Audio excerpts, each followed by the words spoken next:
اور جب اچھی اور خوشگوار ہوائیں ایک شہر سے آئیں تو پھر کیا ہوتا ہے سیاست میں اس کا اثر، اور جب خوشگوار ہوائیں آئیں تو سیاسی جماعتیں کتنا خوش ہوتی ہیں، یہ بھی خواجہ صاحب نے ہمیں بتایا۔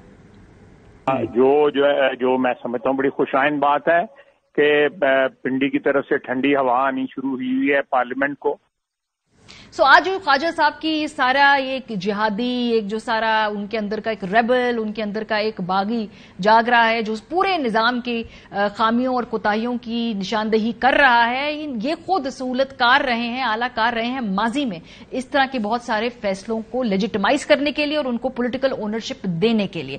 بہرحال جی، آج جو یہ پورا پارلیمنٹ ورسز حکومت اور عدلیہ کے درمیان یہ سارا معاملہ ہے، یہ کس طرف جاتا دکھائی دے رہا ہے، پروگرام کے پہلے سے ہم اس پہ بات کریں گے۔ اس کے علاوہ جو یہ سارے اب فیصلے سامنے آنے ہیں، ایک مذاکراتی کمیٹی بیٹھی ہوئی ہے، وہ جو بھی فیصلہ کرے گی اس کو آئینی گنجائش دینی ہے، اس کو آئینی ایک دائرہ کار میں لے کر آنا ہے، اس پر بھی بات کریں گے۔ ہمارے ساتھ سردار لطیف کھوسہ صاحب موجود ہیں، سابق گورنر پنجاب، ماہر قانون۔ حسن رضا پاشا صاحب تھوڑی دیر تک ہمارے ساتھ پروگرام کے اندر شامل ہو جائیں گے۔ کھوسہ صاحب، اس وقت جو ہم یہ دیکھ رہے ہیں، جو زبان استعمال کی جا رہی ہے، جس حد تک یہ پولرائزیشن بڑھ چکی ہے، کیا کہیں کوئی خدشہ ہے، کوئی اندیشہ ہے کہ حکومت کوئی انتہائی قدم اٹھا بھی سکتی ہے؟ جیسے جج صاحبان کو بلانے کی بات تو کی، لیکن سر یہ نوٹیفیکیشن کے بارے میں کیا بار بار عرفان قادر صاحب آکے ہنٹ دیتے ہیں کہ ایک نوٹیفیکیشن کے ذریعے تعیناتی ہوئی تھی افتخار چودھری صاحب کی، تو کچھ نوٹیفیکیشن کے ذریعے مزید تعیناتی ہونے کی گنجائش بھی ہے، یہ کیا ٹون آج سیٹ ہوئی ہے جو پارلیمنٹ کے اندر؟ دیکھیں، عرفان قادر صاحب تو بے پر کی مار رہے ہیں۔ وہ یہ درست ہے کہ ایگزیکٹو آرڈر کے ذریعے ہی افتخار محمد چودھری صاحب کو اور اس وقت ان کو معزول ججوں کو بحال کیا گیا تھا۔ وہ آپ کو علم ہے کہ سب سے پہلے خون میں نے دیا تھا، میرے سر پر جو ہے ڈنڈے برسائے گئے تھے، مال کی سڑک پر خون کی ہولی میرے ہی سے شروعات ہوئی تھی، جو ہم نے تحریک چلائی تھی نہ صرف عدلیہ کی بحالی کے لیے بلکہ آئین کی بحالی کے لیے اور ڈکٹیٹرشپ کے خاتمے کے لیے۔ ہمارا ایک بڑا براڈ بیسڈ یہ کال تھا، نیشنل کال تھا، جس میں ساری قوم نے نہ صرف وکلاء کے ساتھ ہم آہنگی دکھائی اور ہم اس پر کامیاب بھی ہوئے، اور اس میں جو ہے یقیناً ایگزیکٹو آرڈر کے ذریعے ہوا تھا، لیکن وہ 23 مارچ سے اس کی جو ہے یا 24 مارچ سے ہم نے افتخار محمد چودھری صاحب کو نوٹیفیکیشن پہلے ہوا تھا، لیکن وہاں سے ان کو جو ہے بحال کیا تھا جب جسٹس ڈوگر جس تاریخ کو وہ ریٹائر ہوئے تھے، تو اس لیے اور اس کو پھر جو ہے سینکٹیفائی کیا، خود عدالت نے سینکٹیفائی کیا۔ تو اب کسی ایگزیکٹو آرڈر کے ذریعے تو ہو ہی نہیں سکتا ہے یہ جو محترم عرفان قادر صاحب کہہ رہے ہیں، اس لیے یہ تو آؤٹ آف کوسچن۔ کھوسہ صاحب کو کیا لگ رہا ہے کوئی ایڈونچر یا اگر ہم کہیں مس ایڈونچر جو ہے اس موقع پہ، کیا آپ کو کوئی سنگن ہے، کوئی اس کو کیا کچھ ایسی سینس ہے آپ کی، یا سینٹی ول پریویل اور ایونچولی یہ کرائسس بہتر ہوگا، تھوڑے سے سب لوگ پیچھے پیچھے جائیں گے؟ نہیں ماریا، سینٹی وینٹی کا تو سوال ہی پیدا نہیں ہوتا ہے۔ دیر از نو سینٹی ان دس گورنمنٹ، یہ سینٹی والی بات بھول جائیں، یہ تو سیاسی شہید بننے کے چکر میں ہے۔ دیکھیں، حکومت کا وجود ہی ایگزسٹ نہیں کرتا ہے، اب فری فار آل ہے۔ 2/3 تو ویسے ہی ریاست غیر فعال ہے، 2/3 ریاست غیر آئینی ہے، جس میں کوئی قانون کی بالادستی، کوئی قانون کی جو ہے حکمرانی، کوئی قانون اور آئین کا وجود نہیں ہے، یعنی پنجاب میں اور خیبر پختونخوا میں جو 2/3 پاکستان بنتا ہے۔ تو اس لیے حکومت بہت ہی کمزور وکٹ پر ہے۔ اگر 180 لوگ جو بیٹھ کے وزیر اعظم کو خیر سے ووٹ آف کانفیڈنس دیتے ہیں، تو یہ ٹرنکیٹڈ پارلیمنٹ جو ہے، یہ جو بغیر اپوزیشن کے بیٹھی ہوئی ہے، یہ بغیر اپوزیشن کے کوئی پارلیمنٹ کا وجود ناپید ہے، جمہوریت نہیں ہے، ریاست نہیں چل سکتی ہے۔ تو یہ تو ریاست بہت اس وقت حکومت بہت کمزور وکٹ پر ہے۔ حکومت کوئی ایسا مس ایڈونچر نہیں کر سکتی ہے۔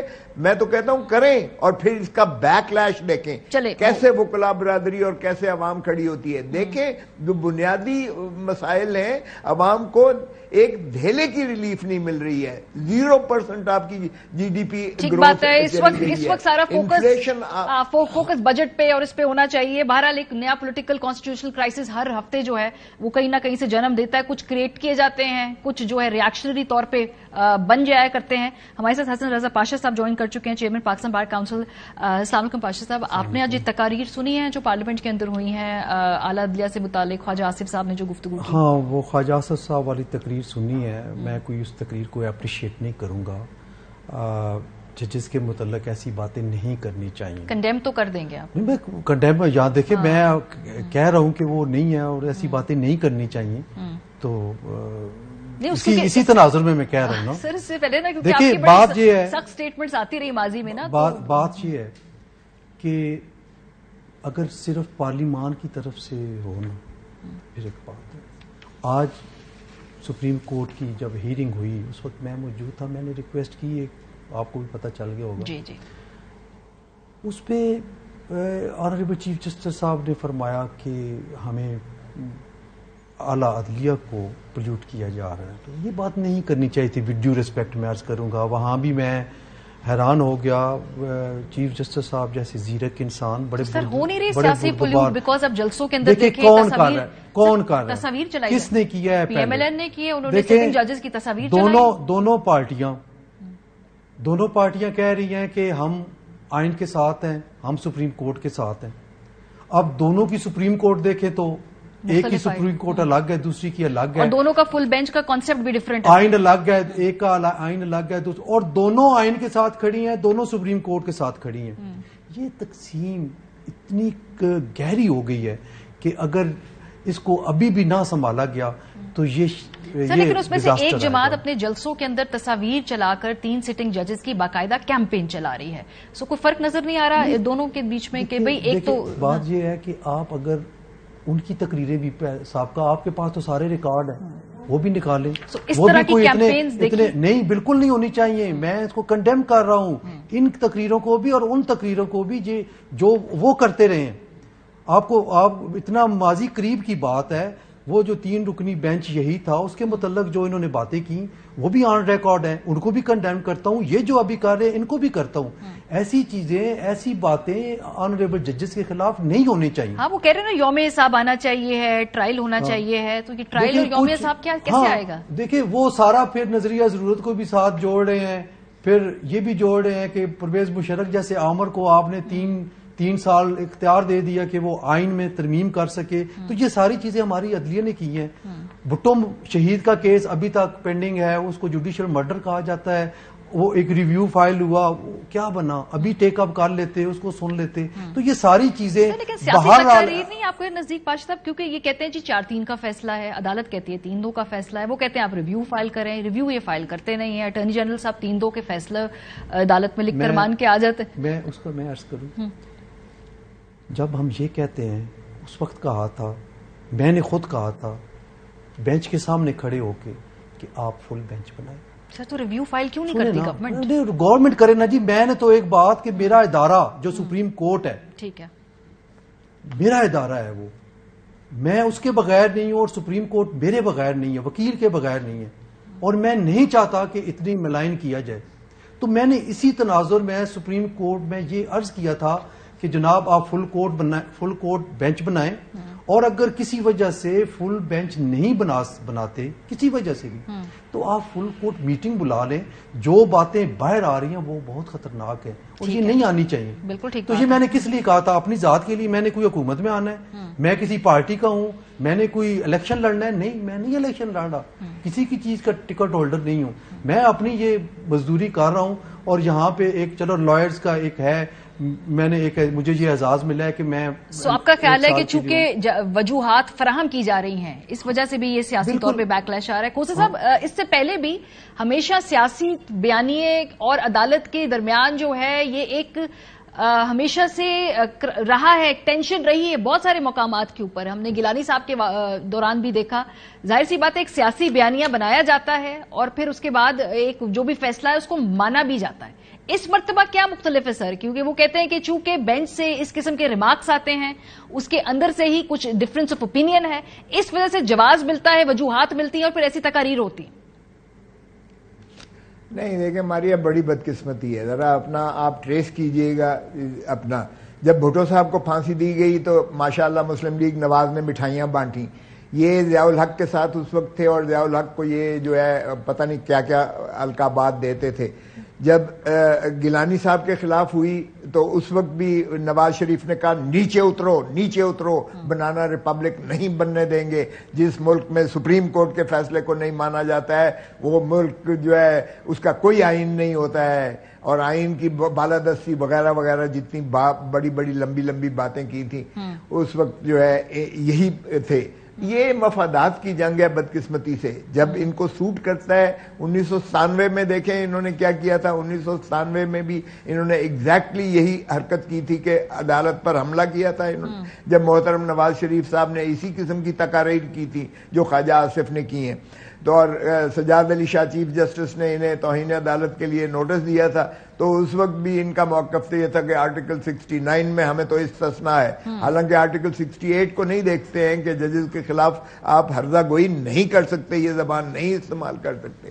لیکن اس وقت انہوں نے جو ہے آپریشن کیا، کوئٹہ آپریشن، چمک کی ریت انہوں نے ڈالی. اس وقت انہوں نے جو ہے عدالت کو دو لخت کیا. اس وقت انہوں نے جو ہے پولرائزیشن کر کے چیف جسٹس کو غیر فعال کروایا اور دو ججز، دو جوڈیشریز بنی، دو سپریم کورٹ بن گئے اور ایک عجیب قسم کا انہوں نے ماحول پیدا کیا جس میں وہ دنیا میں جگ ایسائی ہوئی کہ آپ کی سوچ ہے. اور اب جو ہے پھر وہی ریپیٹ کرنے جا رہے ہیں. اب بھی جیسے پاشا صاحب نے کہا اور صحیح کہا کہ اب جو اختلافات ججز کے اندر ہیں یہ وہی مسلم لیگ نون ہے جو کروا رہی ہے اور وہی ریپیٹ کر رہی ہے اپنا پروسیس کو. اب بھی 7-8 کی ہے اور اب کہا جا رہا ہے 2 ججز اور لیے لیکن جائیں. صاحب اور اگر فل کورٹ ایک مرتبہ بن جائے سر، یا جو فل کورٹ میٹنگ ہو جائے، اگر یہ اندر سے دڑاڑ کا تاثر نہ آئے تو یہ تو عدالت کی بہتری ہے نا اسی میں. تو پر وہ آج بھی استدعا کی گئی، آج بھی اس کو مسترد کیا گیا. ماریہ بالکل صحیح مسترد کیا ہے اور 50 دفعہ مسترد کرنا چاہیے. دیکھیں اگر تو فریقین کے ثوابدید اور ان کی خواہشات کے تابع چیف جسٹس نے بینچز بنانے ہیں تو there will be no end to it. پھر ہر فریق ہمیشہ کہے گا کہ جی فل کورٹ بٹھائیں فل کورٹ بٹھائیں، تو پھر باقی کام بند کر دیں. پھر عدالت پھر جو ہے عوام کے مقدمات جو 55,000 ہیں ان کو سننا بند کر دیں. پھر ساری عدالت بیٹھ جائے، 15 کے 15 یا 17 کے 17 ججز ایک ہی مقدمہ سننے بیٹھ جائے اور بھاڑ میں جائے پاکستان کی عوام اور پاکستان کے لوگوں کا انصاف وہ ختم ہو جائے بالکل ہی. یار کیا باتیں کر رہے ہیں یہ لوگ، مجھے سمجھ نہیں آتا ہے. کیا چیف جسٹس کے اس پریروگیٹو کو آج تک جو چلا آ رہا ہے 1973 سے کسی نے چیلنج کیا ہے؟ اس کا پاشا صاحب جواب دینا چاہتے ہیں. اس کا پاشا صاحب جواب دینا. جی پاشا صاحب جو مرضی جواب دے، میرے چھوٹے بھائی ہیں، ان کا پاشا صاحب کا میں بہت عزت کرتا ہوں، لیکن میرا ان کی شاید اتنا عمر نہیں ہے جتنا میرا اس پیشے میں تجربہ ہے. تو میں سپریم کورٹ کے سینئر وکیل کی حیثیت سے میں اپنے تجربے کی روشنی میں بتا رہا ہوں کہ اس طرح کام نہیں چلے گا. اور آج جو پاشا صاحب نے بات کی ہے مجھے خوشی ہوئی ہے کہ کم از کم انہوں نے سپریم کورٹ کے عزت اور وقار کے ساتھ کھڑے ہونے اور اپنے آپ کو جو ہے مماثلت دلائی ہے.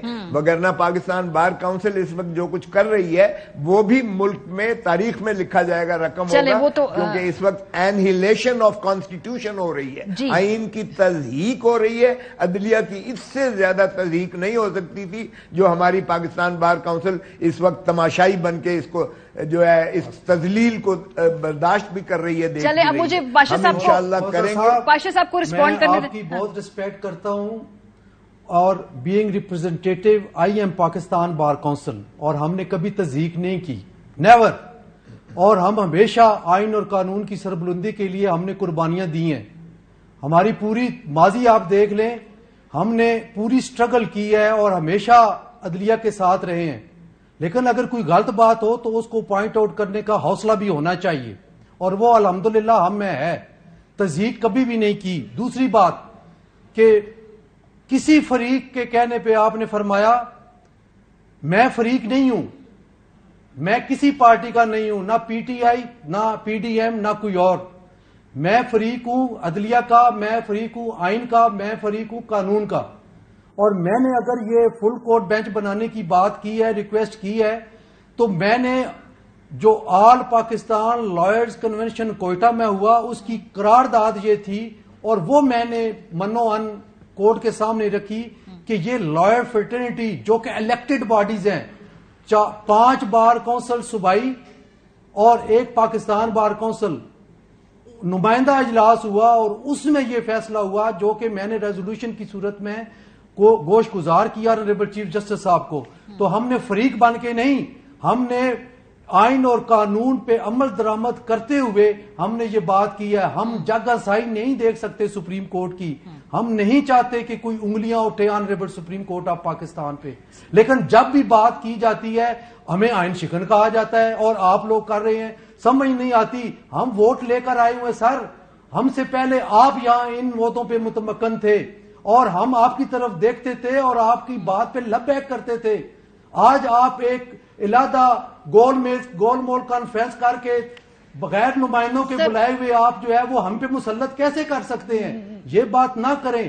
ہم ابھی بھی آپ کی طرف کرنے جا رہے ہیں اور ہم یہ چاہتے ہیں کہ آپ ایسی بات کریں، آپ ہم کو لے کے چلے ساتھ، لیکن آپ جب ایک پارٹی کے سائڈ پہ کھڑے ہو جاتے ہیں تو ہم ایسا نہیں کر سکتے. ہم درمیان میں کھڑے ہو کے ہم نے وہ سارا کام کرنا ہے جو آئین اور قانون کے مطابق ہونا ہے. وہ 3-2 والے بھی سپریم کورٹ کے ججز ہیں اور 4-3 والے بھی سپریم کورٹ کے ججز ہیں. وہ سیشن ججز یا ہائی کورٹ کے ججز نہیں ہیں. وہ بھی میں کہتا ہوں کہ سپریم کورٹ پوری کی پوری 15 ججز پہ مشتمل ہے، کوئی پک اینڈ چوز نہیں ہونی چاہیے. میں تو اتنی بات کر رہا ہوں سر. چلے سر، وہ صرف یہ کہتے ہیں کہ جب یہ کیمپین چلتی ہے نا، فار ایگزامپل یہ سوال پیدا ہو رہا ہے کہ 3 جو ججز ہیں ان کو استحقاق کمیٹی میں پیش کرنا چاہیے، تو وہ آنا چاہیے انہیں. میں کہہ جو چکا ہوں کہ نہیں. تو سر یہ پھر جس طرح کہ سر ایک کنسسٹنٹ کیمپین چل رہی ہے نا، تو وہ اس کو ایڈریس کرنا ہے. وہ پولیٹک، اب دیکھیں I am not Muslim League Noon, I am not PTI ٹی آئی، میں نہ اس کو اون کر سکتا ہوں نہ اس کے خلاف. میں اتنی بات میں اس کو کنڈیم کرتا ہوں کہ ججز کو استحقاق کمیٹی کے سامنے پیش کرنے والی بات غلط ہے، نہیں ہونا چاہیے. چلے جی، یہ بات کر رہا ہوں. جی کھوسا صاحب آپ کوئکلی سوال پوچھ لیں، پھر مجھے آخری سوال پوچھنا ہے آپ سے. جی ماریا، مجھے سوال پوچھنے کی ضرورت نہیں ہے، لیکن 1 سیکنڈ میں ذرا 1 منٹ بتائیں کہ کیا آئین میں نہیں لکھا ہوا کہ 90 دن کے اندر الیکشن ہونے چاہیے؟ کسی نے کنڈیم کیا ہے کہ 90 دن کے اندر پاکستان بار کاؤنسل کیوں نہیں کہہ رہی اس کو کنڈیم کر رہی؟ ہم نے کہا ہے کہ 90 دن میں ہونا چاہیے. کیوں نہیں کنڈیم کیا؟ ہم نے بار بار ہر پروگرام میں، بلکہ ماریا کے پروگرام میں ہم نے لکھا ہوا ہے کہ 90 دن کے اندر ہونا چاہیے. وائلیٹ ہو گیا، وائلیٹ ہو چکا ہے، بیکاز 90 دن میں الیکشن نہیں ہوئے. سر سپریم کورٹ آف پاکستان نے خود ایک ونڈو چھوڑی اور سپریم کورٹ کو ایک آپ جی سر میری بات تو یہ نہیں ہے کیا آئین کی مینڈیٹ ہونی چاہیے یا نہیں؟ بات نہیں کرنے دیتے، دبا دیتے ہیں. کے پی اور پنجاب میں آئین شکنی ہوئی ہے کہ نہیں ہوئی؟ کانسٹیٹیوشن وائلیٹ ہوا ہے کہ نہیں ہوا؟ میں آپ کو بتاؤں اتنی سی بات ہے، جب بھی کوئی اوور ڈوئنگ ہوتی ہے اور ٹریک سے جو روٹین کا ٹریک ہے اس سے ہٹ کے کوئی بات ہوتی ہے پھر گڑبڑ ہوتی ہے. کاش honourable supreme court of Pakistan I C A کا جو لاہور ہائی کورٹ میں پینڈنگ تھی، ٹھیک ہے، اور جو پٹیشن پشاور ہائی کورٹ میں پینڈنگ تھی، ان کا فیصلہ وہ سپریم کورٹ کا معاملہ ہے جو اس وقت نگران حکومتیں ہیں وہاں پہ، وہ انتظار کر لیتے. 185 میں 6 دن کے بعد یہی معاملہ ان کے پاس آ جانا تھا. 184(3) کی سر تو آپ کہہ رہے سپریم کورٹ اس کو بہتر مینج کر سکتی تھی. میں اگری کرتے ہوئے آپ سے اگر یہ سوال پوچھوں، کیا پنجاب اور کے پی کے اندر وقت پہ الیکشن نہیں ہوئے ہیں تو کانسٹیٹیوشن جو ہے وہ وائلیٹ ہو چکا ہے as of right now? Constitution violation والی بات تو میں نہیں کرتا کہ سپریم کورٹ آف پاکستان نے خدا نخواستہ نہیں سر، جو موجودہ سیٹ اپ ہے سر، جو موجودہ کیئر ٹیکر سیٹ اپ ہے، آپ کی بات 30 اپریل کی ڈیٹ دے کے آپ 90 دن سے آگے چلے گئے، اس کو بھی چھوڑ دیں. پھر 14 مئی کی ڈیٹ دے کے آپ آگے چلے گئے. یہ نہیں ہونا چاہیے تھا. بڑا سمپل سوال ہے کہ سپریم کورٹ بہتر مینج کر سکتی تھی ان اگریمنٹ. کے پی اور پنجاب کے اندر جو اس وقت حکومتیں ہیں، کیا یہ آئین وائلیٹ ہوا ہے یا نہیں ہوا؟ الیکشن 90 دن سے آگے ہوئے، الیکشن وقت پہ نہیں ہوئے. دیکھیں جو نوٹیفیکیشن ہوا ہے دونوں حکومتوں کا وہ پڑھا ہے آپ نے؟ جی اس میں کیا ایشو؟ اس میں کوئی ڈیٹ کٹ آف ڈیٹ نہیں ہے سر آئین میں تو ہے سر، اس وقت تک ہے جس وقت تک نئی اسمبلی کا انتخاب نہیں ہوتا. اب کیا وٹ ڈو یو تھنک کہ کیا کوئی ایڈمنسٹریٹو آرڈر آئے گا؟ نو. کیا کوئی اور آرڈر آئے گا؟ نئی کیئر ٹیکر حکومت بنے گی؟ سر ہم سمجھتے ہیں کہ ڈیسنسی ہوگی جس میں تمام ادارے جو آئین کو فالو کرتے ہوئے وقت پہ الیکشنز کال کر دیں گے. مجھے سیگمنٹ کو سمیٹنا ہے. کھوسا صاحب آپ سے امپورٹنٹ سوال ہے سر. آج جو ہم نے دیکھا ہیئرنگ ہوئی ہے ARY کے اوپر بڑا نظر کرم ہے، ہمارے کیسز بنا دیے. پہلے جو ہے تیاری کر کے نہیں آتے، پھر آ جاتے ہیں تو کہتے ہیں جی ہم نے کیس پڑھا نہیں ہے، اور بغاوت کی اور اس طرح کی خوفناک ہمارے اوپر جو دفعات ہیں وہ لگائی ہوئی ہے. بڑا آسان ہے سر کیا آرام سے کہ آپ پہلے دفعات لگا دیں پھر تیاری کر کے نہ آئے، کیس کو لمبا کرے. آج آپ پیش ہوئے اس کیس میں نا.